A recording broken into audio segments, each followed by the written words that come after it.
ବେସିଲେ ରାଧିକା ଲଳିତା ବିଶାଖା ଅଛନ୍ତି ଦେଖିଲେ ଦେଖି କରି ରାଧିକା ଯେ ଯୋଡ଼ିଲେ ବେନି କର ତାହାଙ୍କୁ ଦେଖିଲେ ପୁଣି ବ୍ରହ୍ମାଙ୍କ କୁମର ଆଉ ସେଦିନ ଆଶୀର୍ବାଦ ମହାମୁନି କଲେ ଏ ଯୋଉ ଫୁଲ ଯାକ ତୁମେ କିମ୍ବା ଗୁନ୍ଥୁଛ ପଚାରିଲେ କହିଲେ ତମେ ଫୁଲ ଯାକ ସବୁ କାହା ପାଇଁ ଗୁନ୍ଥୁଛ ତମେ ଫୁଲ ଯୋଉ ଗୁନ୍ଥୁଛ କାହା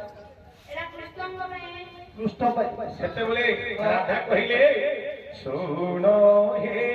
ମୁନିବାର ମନକୁ ଧରି ସ୍ଥିର ପଚାରିଲ ଆପଣ